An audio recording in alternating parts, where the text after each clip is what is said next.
I want to look specifically at this God bomb ceremony. I think this is something that we shouldn't just gloss over. I also think it's something that is deeply, deeply contributing to their confusion. Let's just clarify that we are not the ones that are confused. This group of people are confused. I think the best way to illustrate what a lot of us are feeling is that it is as if he is a vegetarian and he's trying to tell me that he's a vegetarian while he is eating a steak. He's trying to tell us that he is a vegetarian while he is in the middle of eating his steak. It is as clear as that. Eating a steak does not make you a vegetarian, and that's okay. If you no longer want to be a vegetarian, or you are not a vegetarian, but why would you claim to be a vegetarian if you're going to eat a steak in front of all of us? Why are you trying to convince us that that is being a vegetarian? Why are you trying to convince us that polyamory is monogamy, monogamy is polyamory? Why are you trying to confuse us? And we are here to say, actually, we're not confused. You are confused.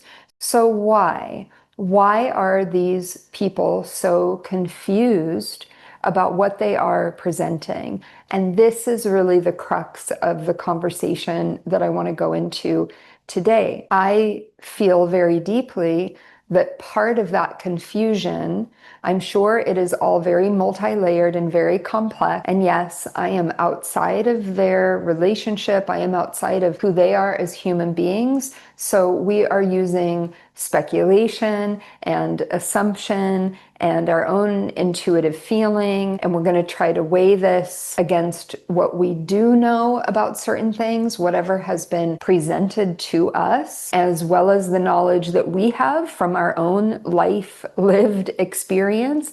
And we're just going to try to make sense of it. And we're going to try to walk away with an understanding of what is happening here, what is being presented, what is being sold to us. And hopefully, as we move through all of this information, we can then go into our own process and redefine or even re-strengthen our convictions, our boundaries, and understand how to move from there. So that if this becomes a pattern of someone trying to present something as if it is something else, we can begin to recognize what they are doing, and we can understand that actually they are the ones that are confused. It's not me. And a lot of the way the world seems to work this day is like through this field of confusion, distortion, and making you feel like you don't understand what's going on, and then you start to reach for whatever it is. And we don't want that. What we want, what I want for you, what we want as a collective is to be very centered and very strengthened and have a certain lens of neutrality so that we can kind of listen to the BS, not get so emotionally entangled in the story, and try to recognize it for what it is. And maybe even in this process, we can help those that are confused. I keep thinking of the meme that's like a true queen adjusts another queen's crown. And I feel like this is the intention here. The intention isn't trying to tear apart someone's character, to put damaging thoughts, vibrations, energy towards any group of people, but to say, hey, I think your crown is a little bit tipped to the side, and let's see if we can readjust that and get us going in a more transparent and, as they would say, ethical. It's all about the ethics. So let's see what we can figure out today in this journey, in this conversation. Thank you again for being here and for supporting my voice and supporting this channel, whatever it is to become. So thank you. I really want us to understand a bit about psychedelic usage, plant medicines, healing work, healing ceremonies, because where I live today is a very touristic type of environment when it comes to healing, self-development, and transformation. And this Aubrey Marcus situation, it plays right into the ethos of what I see around me in my environment, which is and could be, and why we want to talk about this so that we can recognize the signs and we can guide ourselves with a bit more integrity and trust, because many people are seeking healing and seeking transformation and seeking these types of lifestyles that are now being incredibly projected to us online as kind of the pinnacle place to be. And this is rather part of the reason why people are so upset, because there's a huge demographic of younger people that were looking to Aubrey and Vylana as the two people that were now really holding this archetype of the sacred monogamous relationship. And so where I live now are a lot of people coming in wanting to heal, wanting to go through some type of process. And there are a lot of boundaries that get crossed in this process. There's a lot of confusion that happens, and this sucks. It sucks for the person going through it that is actually coming out of the experience quite damaged. And it sucks for those of us that are on a path of wellness and healing and expansion and wanting to create healthy community and healthy society through these techniques, through these technologies. It is just damaging all around. Then you have a lot of different people that are reacting to this whole scenario that they have presented, rightly so, and they are throwing out anything that has to do with health, wellness, ayahuasca, plant medicine, meditation.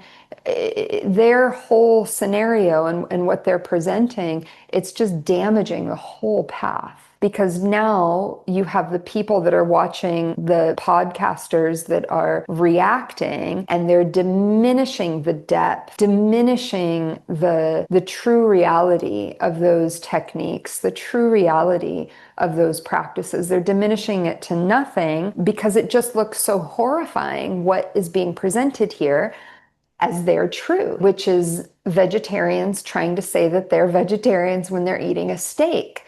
And of course, you would just be like, well, that whole thing is stupid. Like, they're confused. Like, why would I ever get involved in that? Why would I ever even try that? Because there's so much confusion. So part of this attempt is to understand what is going on, so that when you also decide to partake in some of these techniques, maybe you know a little bit about what to ask, about what should or shouldn't happen in that space. And you can have this conversation with that facilitator, and you can, kind of weed out for yourself whether or not you should put yourself in that type of vulnerable situation with them. Because there are a lot of people in spiritual Disneyland that will project to you that they are, this very adept healer or a very adept shaman or whatever it is. And what it all really comes down to behind the scenes, as someone that sees the advertisements, that knows who these people are, you see them out in the world, they don't have the experience. And a lot of it just comes down to money. It comes down to money, and it comes down to ego, and it comes down to some sort of distorted confusion. And why are these people confused? Why are these people confused and trying to present this scenario to me and trying to convince me?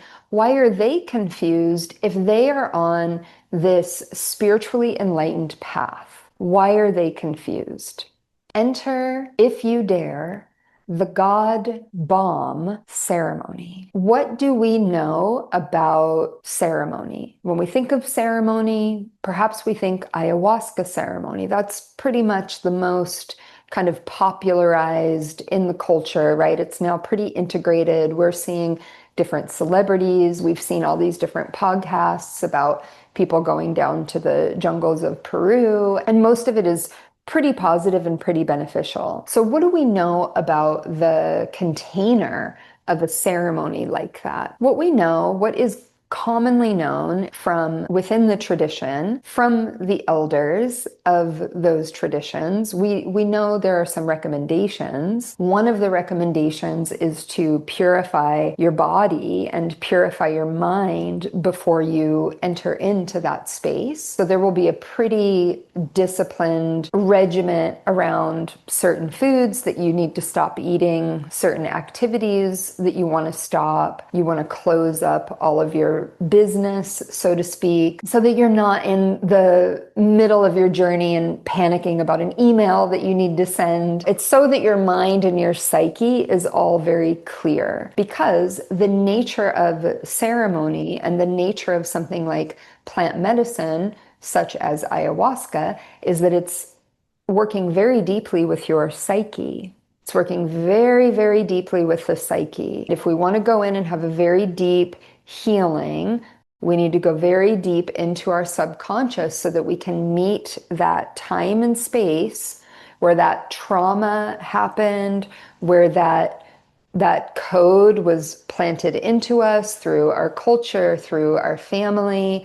And perhaps this plant intelligence can help us to understand what happened to us and go through a very cathartic process of releasing whatever the pain is, whatever the dis-ease is in the body. It is related to the mind, it is related to the psyche. The elders of these traditions and these spaces, they recommend really taking care of your mental space to be very clear about what you're stepping into. Okay, so just kind of keep that as a certain point, that the recommendation is that we really clean and clear the psyche.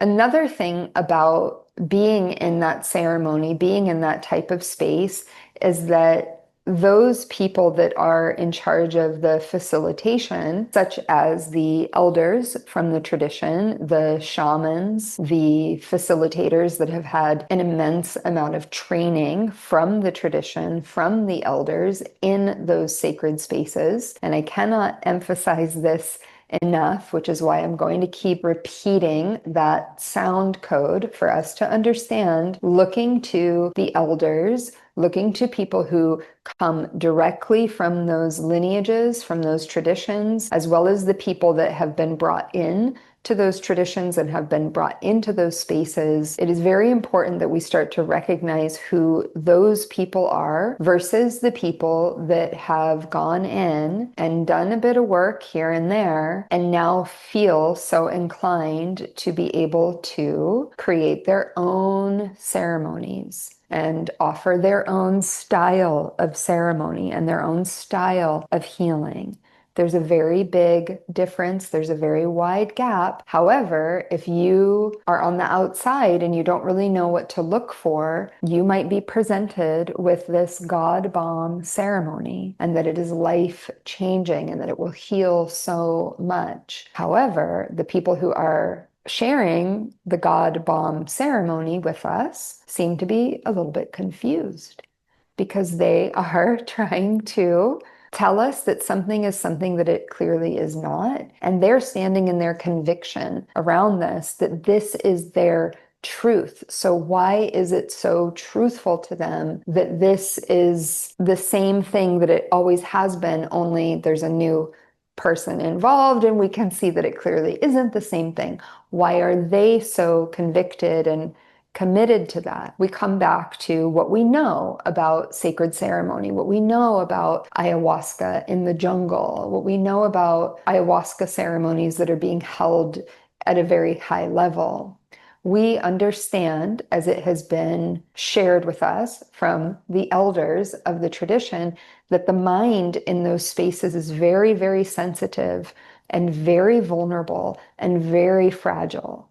And this is what makes the healing potential so potent, in that we can go into our psyche, into our mind, and we can actually see the damage that happened to us. We can see the inciting incident of something that we experienced in our childhood, and the intelligence of that plant with the guidance of the facilitator, the guidance of the shaman, working with that plant can help us to see that that just got planted into our being, and now we can remove it and we can create a new pattern and a new way of thinking, right? We can create a new way of understanding that I don't have to hold on to my anger around that relationship that failed. I don't need to be so angry at my parents for their, lack of whatever they did in my childhood. I can forgive.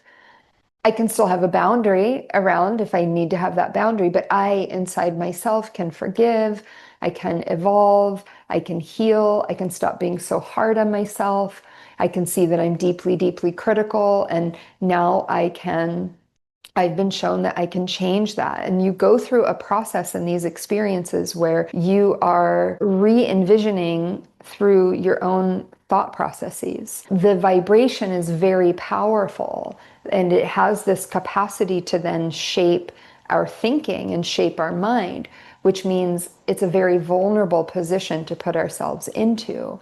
And as we step into those spaces, we want to very clearly trust who is holding that space, because that facilitator, that shaman, has the capacity to then put, vibrationally speaking, whatever they want to put into our psyche and into our consciousness. On the beneficial side, it can work for healing. It can work for praying for humanity, praying for positivity, praying for our loved ones to heal. So this is another way that that can happen with plant medicine, with psychedelics. It can be a very powerful experience for the mind and what we're able to bring to light and bring to life through the power of our own mind and the power of intention. And yet it leads us into a very vulnerable atmosphere where if we're sitting with someone who isn't carrying things in the most integrated way, with the most integrity, there might be some things that are happening in that ceremony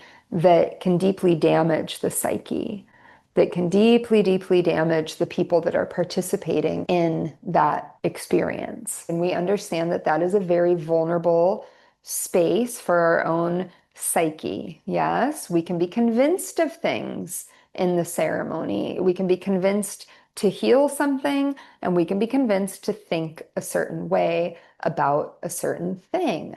Perhaps. What else do we know about these types of sacred spaces? From the tradition, from the elders of the tradition, from those that have been training with the elders for some time, a very common recommendation is that when you go into those spaces, you don't touch anyone. Oftentimes, people who are facilitating will never put their hands on you. There is this understanding of how energy is passed in those environments, especially with plant medicine, that makes everything a bit more sort of psychic and ethereal and mystical, and it has its own sort of rules and laws in that space.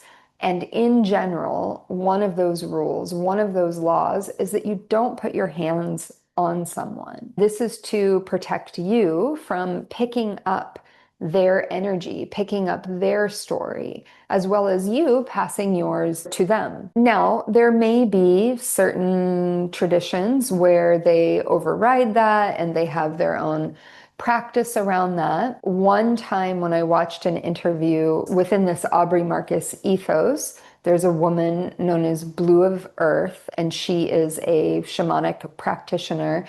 And I listened to her talk about her training, and she said that she actually trained with a woman, I believe her teacher was a woman, that was kind of breaking down this barrier and actually inviting everyone to drink ayahuasca and to work with their hands and to do more hands-on healing. So my understanding is that that woman has that training and she's brought that into her ceremonial work. Why this is important is that Aubrey Marcus and Vylana are sitting in ceremony with this woman who has this particular training to put her hands on people, which then they are receiving as a very permissive sign to then probably put their hands on to people because they see it happening in the environment that they are in. Is this a good idea? Is this a bad idea? This is where I go to the tradition and I trust the elders. I trust the recommendation,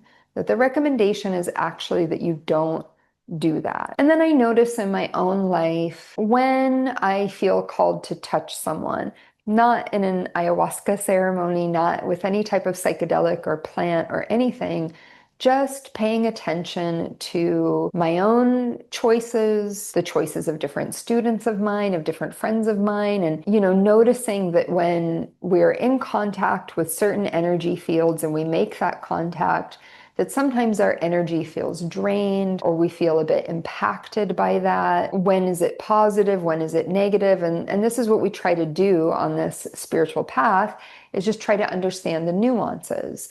It doesn't have to be a hard, fast, rigid rule. And I think if you're getting a certain training and you're working within a certain ethos around that, sure. But then I would question, well, how long have you been practicing this technique? Why did the technique open up in this way? Who is the person that's sharing this technique? How deeply are they connected to the tradition? Are they going and counseling with the elders? Are they making sure that they're doing this along the path of integrity? Or is this just a egoic, I've received the vision and this is where we need to go, which on the one hand, sure, it might be very pure that you receive that vision and now you've opened up to a bunch of students to train them. But now that student is in another situation where you have these other beings that are seeing that and now they're deciding to take that on. But they don't actually have the training. And so everything is getting diluted and then it becomes this very big, confusing mess. So we go back to the recommendation. The recommendation is just don't touch each other in those spaces. A lot can still happen.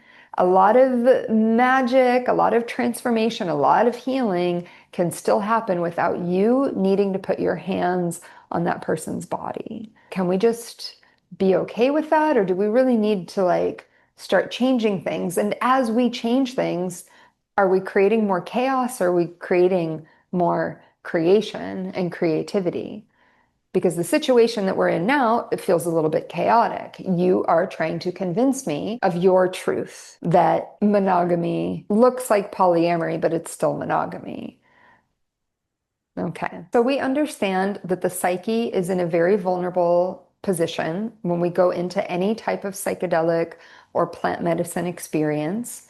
And we understand that there's quite a powerful and deep influence of one's energy through the physical vessel. So we create a preparation process for the mind. We create a protocol for understanding who we're sitting with so that we understand what the energy is that's going to be sort of planted into us, so to speak. Will it be of benefit? Does it feel a little bit like some red flags are there? As well, is this person going to touch me in this space? Do you guys touch each other? You can ask that. If somebody invites you into a healing situation, you can, right, have a conversation about what that is. But we understand to this point in this video here, right, that those things are quite powerful. The psyche, the vulnerability of the psyche, and the physical touching in that space, in those environments. So now we can look at this love bomb God bomb. What has been revealed to us from this God bomb ceremony is that whatever happened in this space, something happened to really help solidify this vision, solidify this truth and this understanding that they are moving into this new evolution of love making and relationship and sacred union. All of this was sort of solidified in this ceremony, where the direction of their relationship would go and the alignment, the constellation, as it were. What I understand about this ceremony, because I put it in the search and I watched the interview, what I was able to unearth is that the ceremony combines ketamine and cannabis. Okay, ketamine and cannabis.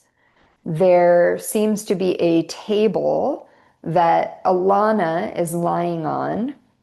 Aubrey is putting his hands onto her body, doing some type of body work. Alana is doing some type of, she referenced breath work, breathing, something shamanic breath work.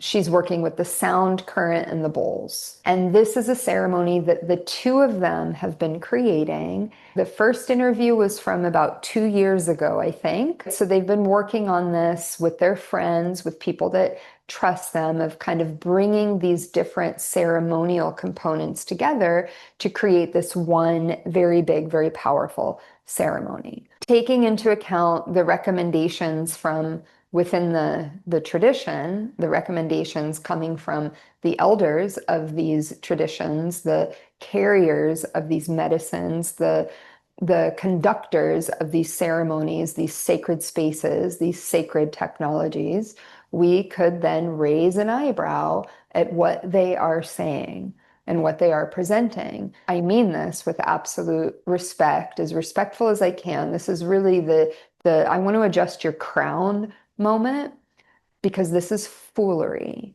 It is tomfoolery. It is foolish. It is very foolish. And when people are attacking this man's ego, like this is the thing, right? This is the thing. And this is what happens in these psychedelic situations. Multiple people have shared with me some understanding of the inflation of the ego that only comes through psychedelics. That the ego can become so inflated. And it becomes so inflated because what we think, we go through a healing process. We want to share that healing process with everyone. A lot of times you hear people reference a ayahuasca ceremony as being like 10 years of therapy in one setting. So there's a lot of potential that can happen, positive potential that can happen. And there is a lot of potential damage that can take place. And if we step into that and start to kind of tinker with things, and I'm going to take this from this ceremony, I'm going to take this modality and I'm going to weave this in, and we're just going to create this really, beautiful template. Sometimes people refer to it as, this is the template of our ceremony. And you are just taking people through this thing. And what happens to those of us that go through the thing, whether it is ayahuasca, whether it is plant medicine, because you see it here with all of this like tantric work, right? That people step into these containers, which they are referring to their relationship as a container. When you step into that container, a lot of times things are happening so fast that there is just no time to integrate. There's no time to really understand what it is that is happening. And especially if you're working along the lines of wellness and healing, because it's very hard to kind of hold the tangible what it is, because it's a process and it's a reorganization of your energy, your emotions, your thinking, because it is an experience that they don't even know what they've experienced. They're just kind of walking away thinking that something really beneficial happened because maybe they cried a bit, or, they felt really scared, but then they got comfortable, or, they got really triggered. And so now they're in their process around their trigger. And that is really, precious. This triggering process is very precious, which is what we see with Vylana going through her triggers and going through her death. And it's all very precious because that's the process, when in reality, or a similar reality, right? Because there can be these two truths. And one of those truths is that actually you're being deeply damaged by the experience. You're being deeply affected and deeply damaged, but you are perceiving it as this very sacred process that you're going through. And somebody is convincing you that this is a very sacred process. So then you're just believing it until maybe you wake up and realize that actually, no, like that wasn't okay. We know that they are using sound current, body work and ketamine and cannabis. Interesting combination. Aubrey in this podcast talked to, the poetry of it all, the philosophy behind these two substances and bringing them together, and that one is masculine and one is feminine. And once you get into that space, okay, right, all of these revelations, these deep healings, it's very, very powerful. Him and Vylana are holding the space together. It's this very, empowered experience.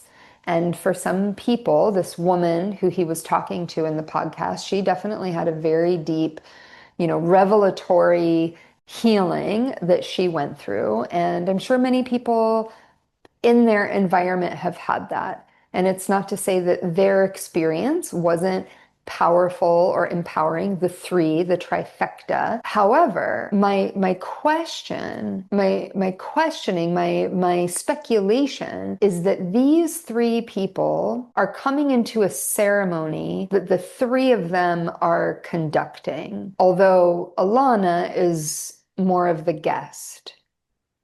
Okay, so where I raise my eyebrow around this God bomb ceremony is not in the potential beneficial effects that it could have, but in the ethics, because they're sprinkling this word ethics throughout this whole podcast, that it's really about the ethics of the situation. So, what is the ethics of the situation? You two are shamans, right? You want to facilitate this very powerful ceremony with these very powerful medicines and psychedelics, with very powerful hands-on touch, with very powerful sound current happening. And I would imagine that it's not just the sound of the bowls that she might be playing or any instruments that she's bringing in, but it is the sound of the person that has the agenda. It is the sound current of the person that has the agenda. And what is the agenda of that ceremony? Is it to just heal Alana because Alana needs some healing? That's not what it sounded like. It sounded like they said, hey, we do this really powerful but safe ceremony.